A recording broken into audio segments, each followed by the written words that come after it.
nimwumvirize ijwi ryanjye, nzaba Imana yanyu, namwe muzaba igihugu cyanjye. Bavukanye mwese bakunze ibiradiyo ry'umuvyeyi wacu Bikira Mariya, ijwi ry'Imana iwacu, ijwi ry'Imana iwanyu. Uyu wa mwanya mukamaduha gwatugaburire ifungurwa y'ijambo ryiwe, ijambo ribeshaho.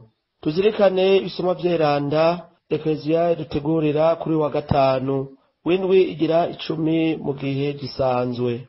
Ngaha aho dukura ijambo ry'Imana mu gisomwa ca mbere ni mwibaruwa rya mbere Paulo Mweranda yandikiye abanyakoreni mu kigabane ca 4 kuva ku murongo w'indwi gushika ku murongo wa 15. Izaburi y'ijana na 15. Inkuru nziza ya Matayo mu kigabane ca 5 kuva ku murongo wa 27 gushika ku murongo wa 32. Uyu munsi Mukama Yezu aratwibutsa kwirinda igicumuro c'ubusambanyi. Mbere akagira ati n'uwavyipfuje rwose mu mutima wiwe naho ataba yabikoze aba yamaze kubikora.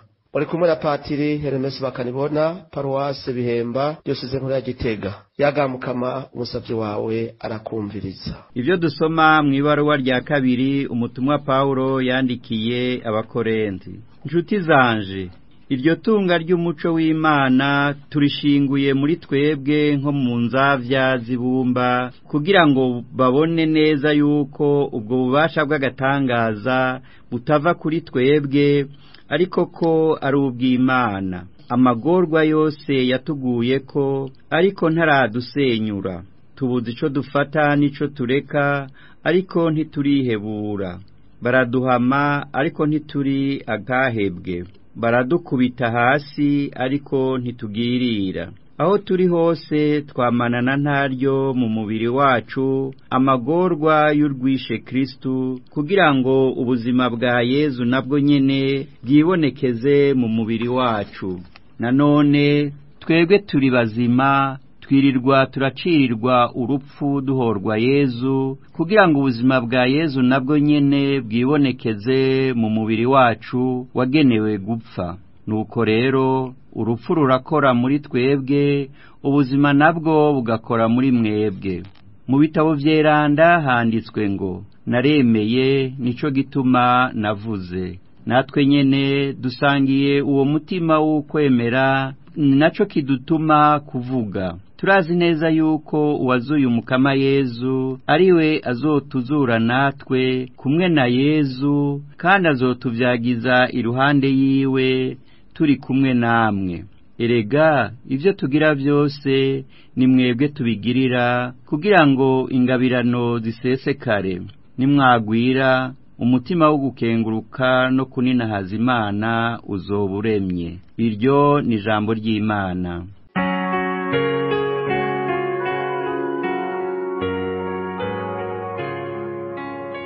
Mana yanje nzogushikanira inkuka yo kugukengurukira. Mana yanje nzogushikanira inkuka yo kugukengurukira. Nari nizeye Umukama aho navuga nti ndagowe cane, aho umutima wanje wari wuzuye amaganya nkavuga nti umuntu wese yuzuye ikinyoma. Mana yanje nzogushikanira inkuka yo kugukengurukira. Urupfu bamwishimira Umukama yamarushima cane. Ewe Mukama, jewe ndi umusuku wawe, warankuye mu mvuto. Mana yanje nzogushikanira inkuka yo kugukengurukira. Nzogushikanira inkuka yo kugukengurukira, kandi ntabaze izina ryawe Mukama. Ivyo nemereye Umukama nzobikora vyose mu maso y'abiwe bose bakoranye. Mana yanje nzogushikanira inkuka yo kugukengurukira.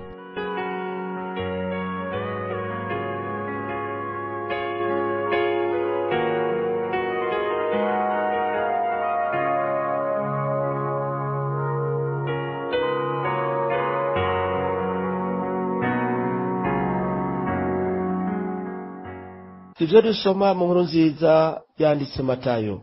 Muri rya minsi Yesu yabariye abigishwa biwe n'ishengero ry'abantu ati, mwarumvise iryavuzwe ngo ntuzosambane. Jewe ndababwiye nti uzoramuka aravye umugore w'uwundi amwipfuza mu mutima wiwe azoba yamaze gusambana nawe. None rero ijisho ryawe ry'iburyo niryakubera igisitaza, urarinokora uritekure. Wopfuma ubura kimwe mu bihimba vyawe, hako umubiri wawe wose uko wakabaye utabwa mu nyenga. Ukuboko kwawe kukuryo nikwakubera igitsitaza, uraguca ugutekure. Wopfuma ubura kimwe mu bihimba vyawe, hako umubiri wawe wose uko wakabaye uja mu nyenga. Iryavuzwe nuko uzokwirukana umugore wiwe, azomuha urwandiko ukumwirukana. Cyo ndabwiye nti umugabo wese yirukana umugore wiwe, kiretse bari babanye mu buhumbu, aba atumye aba umusambanyi. Nuwabira umugore yirukanywe, nawe nyene aba ari umusambanyi. Twakire kandi dushimagize iri yazwe na Kristo.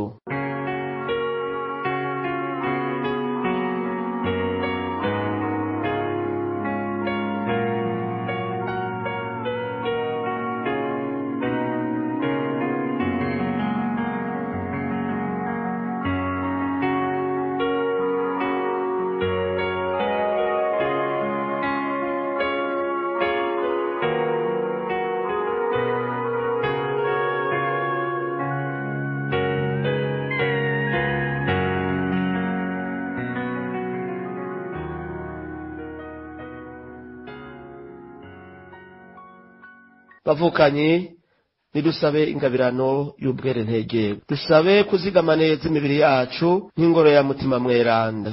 Nidusabe Yezu ngo aduhe inkomezi zo kwirinda ubusambanyi, kwirinda kwipfuza ubusambanyi. Dusabire kandi ingo kugira ngo abamaze kubaka Kristo bambikanye impeta imbere y'Imana, ntibahukane na burya muri isi ya none tugezemwo. Mungu hari ingorane nyinshi, ukwahukana vyabaye nk'umugenzo. Yesu agira ati ntihagire ubutandukanya ico Imana ifatanirije. Turabisoma mu nkuru nziza ya Mariko mu kigabane c'10 ku karongo k'9. Izo ry'icenda rivuga riti ntiwipfuze gusambana. Mu nkuru nziza y'uyu munsi Yesu aratwibutsa iryo bwirizwa, agira ati uzoramuka aravye umugore w'uwundi amwipfuza mu mutima wiwe, azoba yamaze gusambana nawe. Dutegere neza, mukure mu mugabo Imana yarashize muri we iciyumviro c'umugore, n'umukurema umugore Imana yaramushizemwo iciyumviro c'umugabo. Ivyo Imana yabigize kugira abantu bashobore kwabirana, barondoke, twoye guhona. Turabisoma mu gitabo c'Amamuko mu kigabane ca mbere ku karongo ka 28. Twumva ko umuntu wese akomeye atagwaye atabura ico cipfuzo muri we. Ariko naho Imana yaturemanye ico cipfuzo c'umubiri, iraduhaye ubwenge no gushaka, iradutandukanya n'ibikoko, mbere iraduha n'amabwirizwa kugira tugire ico twubaha. Ico twotahura muri Injili twumvise, Yesu ntavuga uko gushaka twaremanywe, yihaniza nyabona ivyiyumviro bishika kure mu mutima, aho umuntu yumva yosambana. Ingingo yo mu mutima yo gusambana, umugabo akipfuza umugore ariko ntibaryamane kubera yamwankiye canke bamutesheje canke ari kure yiwe. Naho bataryamanye rero yamaze gusambana, kuko vyanse kuranguka atari we bivuyeko. Ivyo rero biratandukanye n'ivyiyumviro bimara umwanya, urume rumara canke kwa gushaka Imana yaturemana ko ku mubiri gusa. Iyo nkuru nziza kandi iratwigisha kwamana umutima usukuye utarimwo inabi. Yesu aravuga abahiriwe abaribo, hahiriwe abari n'umutima mwiza kuko bazobona Imana. Turabisoma mu nkuru nziza ya Matayo mu kigabane ca 5 ku karongo k'8. Nabo bama bagwanye nabi muri bo, bafise umutima werade, ivyiyumviro vyiza bakama birukana ivyipfuzo bibi. Dusomye mu ibaruwa Paulo mweranda yandikiye abanyefezi mu kigabane ca 5 kuva ku karongo ka 4 gushika ku 5. Paulo agira ati bisubiye amajambo ateye isoni, amajambo ataruranye canke ibijajiro bitameze ko, navyo nyene ntibikwiye na gato. Ubusambanyi canke umusambanyi canke ushira isoni nta ntoranwa azoronka mu bwami bw'Imana. Mu nkuru nziza ya Mariko mu kigabane c'7 kuva ku karongo ka 15 gushika ku 21, Yesu aravuga ko inabi iva mu muntu imbere mu mutima wiwe. Yezu akatwigisha gusukura imbere mu mutima, agira ati nkako imbere mu mutima w'abantu niho hava ivyiyumviro bibi: ubuhumbu, ubusuma, ubwicanyi, ubusambanyi, ubunibuni, ububisha, ubuhemu, ibiterasoni, ukurabana ribi, ugutoza Imana, ukwishira hejuru no kujujuta. Ivyo bintu bibi byose biva imbere mu mutima w'umuntu, ivyo nivyo bimuhumanya. None rero twame twihata kandi twame dusenga cyane kugira ngo ivyipfuzo vy'umubiri ntivyarike mu mitima yacu, kuko biheza bikavyara igicumuro. Mu gitabo cy'Ikatekisimu y'Eklezia Katolika, Catechisme de l'Église catholique, ku nimero 2352 gushika ku nimero 2356, Eklezia iratwereka ibicumuro bityoza ubwerentegerwa, kuko bijanye no kurenga ibwirizwa rya 6 n'ibwirizwa ry'icenda. Ivyo bicumuro navyo nibi: kwiryohera mu vy'umubiri, kwisambanya, kurorera ibiterasoni, ubusambanyi, ubumaraya, barya badandaza imibiri, hamwe n'igicumuro cyo gufatana ku nguvu. Ivyo bicumuro byose biradusha ku Mana. Ico gituma twosaba cyane kugira ngo twame dusukura imitima yacu. Tumvise ko kurenga ibwizo rya 6 atari kurinda kuryamana na kanaka, ahubwo umukama araba icipfuzo dufise mu mutima, n'ubutarabikora ariko yamaze gufata ingingo yo kubikora aba yamaze kubirangura.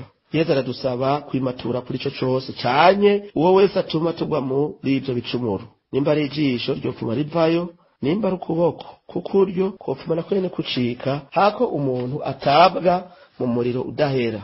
Aho wese rero yisuzume, yibaze iki kibazo ati mbega ninde antuma ntwagwa n'ivyifuzo vy'umubiri?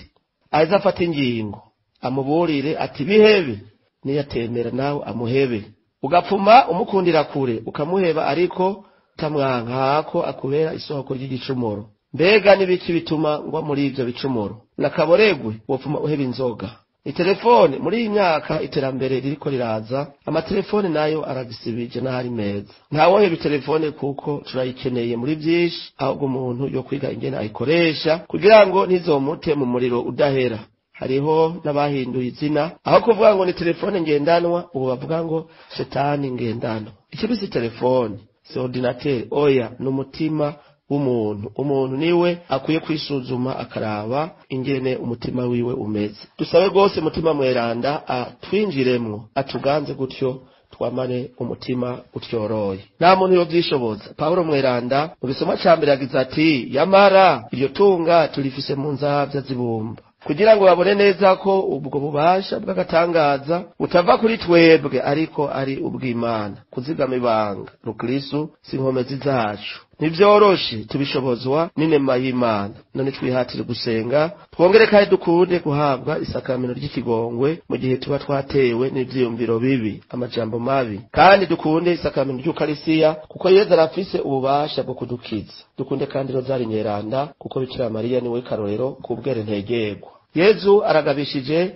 abubatse ngo ntibahirahire ngo bahukane. Umugabo wese yirukana umugore wiwe baraganye, no kuvuga bahawe isakamento ryo kubaka rukristo, aba atumye aba umusambanyi. Kwahukana birahushanye gose n'umugambi w'Imana, aho Yezu agira ati ntagire utandukanya ico Imana yifatanirije. Mariko kigabane c'10 kukarongo k'icenda. Ntamvo nimwe ibaho ituma abamaze kuragana rukristo bahukana. Dusabire cyane ingo na cyane muri iyi myaka tugezemo, kuko ziguma zisambuka. Abubatse nibubakire kuri Kristo urutare, bame bengengana bagiranira ikigomwa, gutyo batwara ibanga ryabo gushika gupfa. Dusabe ukama Yezu uyu munsi uratwibukije ibwirizwa ry'icenda rivuga riti ntiwipfuze gusambana. Turagusabye rero udukomeze wenyene, uduhe ububasha bwo kwirinda igicumuro, uduhe kuzibukira iyo kiza kiva. Ese rero ivyumviro vyacu n'amajambo yacu yo kwama ashingiye muri wewe. Nudukomeze uduhe gutambuka muri iyi si. Turaguhereje n'ingo uzikomeze, na cane ingo ziriko zirazunga